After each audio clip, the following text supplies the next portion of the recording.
இளனி சடைப்பெருமான் பூசையாற்றி திருமதுரம் கடந்திடம் நின்றான் யாவன் தங்கு கடற்புவி வரப்பின் நெடியோனாதி சகலருக்கும் ஊறு தவிர்க்கின்றான் யாவன் அங்கவன்மை சரித மொழிபெயர்ப்ப வேண்டி அவனடியே சரணாக அடுத்துடைற்கு மங்களசின் மயமதுர தமிழ் செம்பாடல் வாரி மடம் அடையொடுத்து வளருமன்றே. அப்போது அவன் அருகில் இருந்த புத்திமான் என்ற அமைச்சன் அரசனை நோக்கி, அரசிய ராஜ்யத்தை ஆண்டு வரும் தங்களை போன்ற மன்னர்கள் இப்படி சின்னஞ்சிறு விஷயங்களுக்கெல்லாம் மனவருத்தப்படலாமா? காட்டில் தனித்து விடப்பட்டிருக்கும் சுமதையும் அவள் கணவனும் தங்கள் கண் பார்வையிலிருந்து மறைந்து எங்கே போய்விடப் போகிறார்கள்?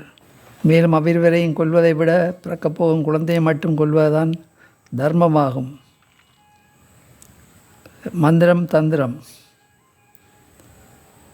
சண்டை, மாயை என்னும் காட்டிற்கு என்ற நான்கிலும் சிறந்த 4 வீரர்களை அவர்கள் தங்கியிருக்கும் காட்டிற்கு அனுப்பி சுமுதையின் பிரசவ காலத்தை எதிர்பார்த்து காத்திருக்க சொல்லுங்கள்.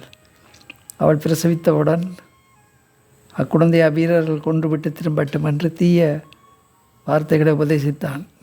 இவ்வாறு அற்ப புத்தியுடன் கூறிய புத்துமானின் அறிவுரையை தூமராஜன் ஏற்று அப்போதைய 4 வீரர்களை காட்டிற்கு அனுப்பி வைத்தான். அவர்கள் யாரும் அறியாதபடி வனத்தினுள் ஓரிடத்தில் மறைவாக பதுங்கியிருந்து சுமுதையின் பிரசவ காலம் வரும் வரையிலும் எதிர்பார்த்து காத்திருந்தார்கள். வனத்தினுள் சுமுதையும் அவள் கணவனும் தனியே விடப்பட்டவர்களாக தங்களுக்கு இன்னும் என்னென்ன ஆபத்துக்கள் நேருமோ என்று மனக்கவலை கொண்டு வந்தார்கள். சற்று முன் தூமராஜனுடைய படை வீரர்களை அடிப்பதற்காக பகவானின் அருளால் உற்பத்தியான வீரர்கள் அனைவரும் தங்கள் காரியத்தை செவ்வனை செய்து முடித்துவிட்டு சரியில் என்று மறந்து போய்விட்டார்கள். மாதவராஜன் துஷ்ட மிருகங்களிடமிருந்து தங்களை காத்து கொள்ளும் பொருட்டு வாளை கரத்திலேந்தி இரவு நேரம் முழுவதும் அது ஜாக்கிரதையோடு கண் விழித்து காத்திருந்தான்.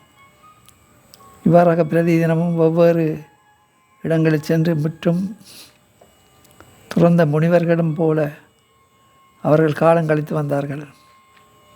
இப்படி இருந்து வரும்போது சுமுதைக்கு பிரசவ காலம் நெருங்கியது. அதை அறிந்த விநாயகர் ஒரு ஆண் குழந்தையாக உருமாறி அவள் மடியில் கிடந்தார். அக்குழந்தையை சிவந்த நிறத்துடன்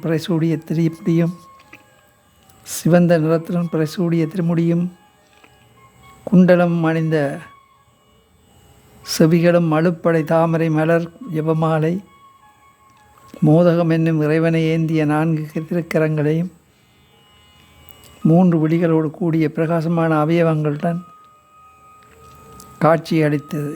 அக்குழந்தையை பார்த்த சுமுதையும் அவள் கணவனும் அடைந்த மகிழ்ச்சி சொல்லி முடியாது.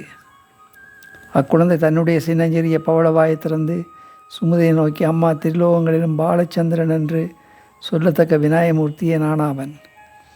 முன்பு தடவை நீ புத்திரப்பேரை அடைய விரும்பி வனத்தில் அரிய தவங்களை செய்து போது உன் மனதில் தியானித்து வரும் மகாவிஷ்ணு காட்சி அளித்தது. உன் கவலையை ஒழித்தது நான் தான். இப்போது தூமாசனுடைய பயத்தினால் காட்டில் அறிந்து கொண்டிருக்கும் உங்கள் துயரத்தை நீக்குவதற்காக சிறு குழந்தையாக உன்னிடம் அவதரித்தேன். இனி உங்கள் இருவரையும் என் தாய் தந்தையரைப் போல தந்தையராகவே கொண்டுள்ளேன். நான் சுயேட்சையாக உங்களிடம் அவதரித்த புத்திரனை அன்றி உன் கருவில் இருக்கும் குழந்தை நான் அல்ல. உனக்கு கொடுத்த வரத்தின்படி மகாவிஷ்ணுவை உன்னுடைய உதரத்தினுள் கருவாக மாறும்படி நான் தான் கட்டளையிட்டேன். உன்னையே உன் வயிற்றில் வளர்ந்திருக்கும் கருவையும் உன் கணவனையும் எந்தவித அபாயமும் அணுகவிடாமல் காப்பாற்றுவதற்காக அந்த தூமராஜனை நானே அளித்து உங்களுக்கு சகல நட்பாக்கியங்களையும் அளிப்பேன். இனி உங்களுக்கு பிறக்கப் போகும் குழந்தையை நாராயணன் வளர்ந்து பெரியவனாக இப்போது நாராயணன் வளர்ந்து பெரியவனாகி இப்போது தூமராஜன் அரசாண்டு வரும் ராஜ்யங்களை எல்லாம் தானே அரசாண்டு வருவான். நீங்களும் உங்களது அந்திய காலத்தில் என் உலகத்துக்கு வந்து சேர்வீர்களாக என்று கூறியது. சுமுதையின் கண்களில் ஆனந்த பாஷ்யம் பொங்கியது. அவள் தனது தனங்களில் சுதந்திரிக்கும் தாய்ப்பாலை அக்குழந்தைக்கு அன்போடு ஊட்டினாள். இக்காட்சியை மறைவிலிருந்து பார்த்து கொண்டிருந்த தூமராஜனுடைய 4 வீரர்களும் பயந்து அங்கிருந்து ஓடோடியும் சென்று தங்கள் அரசிடம் வந்தார்கள். அரசே, அதிசயமாக ஒரு காட்சியை நாங்கள் இப்போது கண்டோம். அதாவது சுமதையினருடைய கர்ப்பத்திலிருந்து குழந்தை பிறக்காமல் அவள் மடியில் தானாகவே ஒரு குழந்தை கிடந்தது. அக்காட்சியை பார்த்ததும் உங்களிடம் அதை தெரிவிக்க ஓடோடியும் வந்தோம் என்று அவ்வீரர்கள் கூறினார்கள். ஏற்கனவே துயரக்கடலில் மூழ்கியிருக்கும் தூமராஜனுக்கு இச்செய்தி மேலும் பெரும் அதிர்ச்சியை அளித்தது. உன்னை தூமராஜன் சீற்றம் கொண்டு தன் படை வீரர்களின் உடனே போருக்கு ஆயத்தமாகும்படியாக கட்டளையிட்டான். அசுர சேனைகள் அதிவிரைவில் மாதவராஜனும் சுமதையும் வசித்து வரும் காட்டை அடைந்து அதை சுற்றி முற்றுகையிட்டன. அச்சமயம் பாலச்சந்திரமூர்த்தி தன் தாயின் மடியில் படுத்து பால் குடித்து கொண்டிருந்தார்.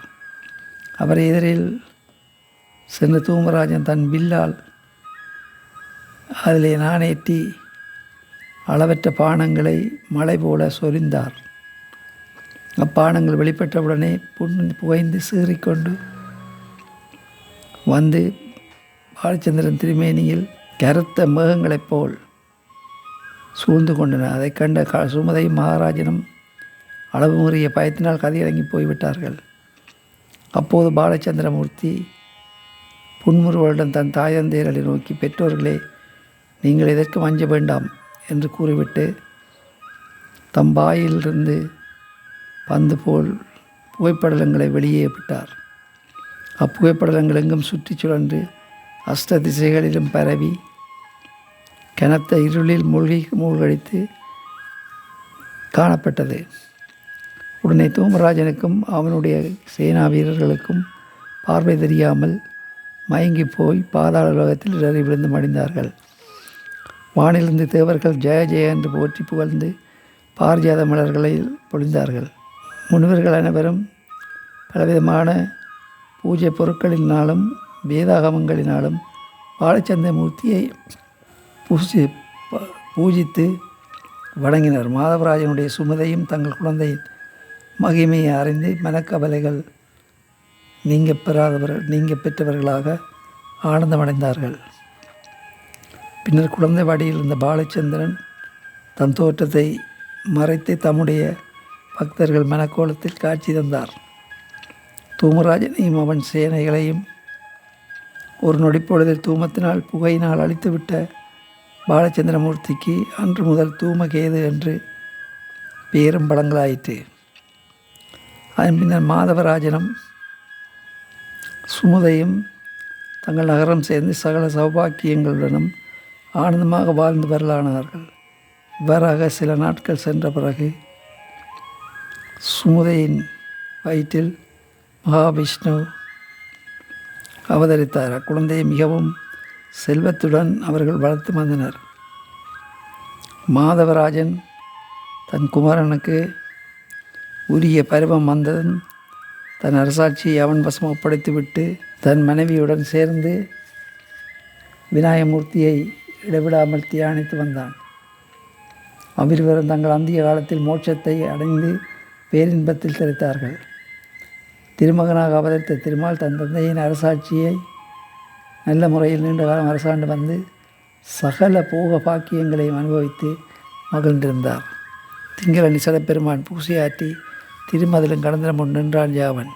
தங்கு கடற் புவி வரப்பின் நெடியோனாதி சகலருக்கு மூறு தவிர்க்கின்றான் யாவன். அங்குவன்மை சரித மொழிபெயர்ப்ப வேண்டி அவனடியே சரணாக அடுத்துளைக்கு மங்களசின் மயமதுர தமிழ் செம்பாடல் வாரிமடம் அடையுடுத்து வளருமன்றே.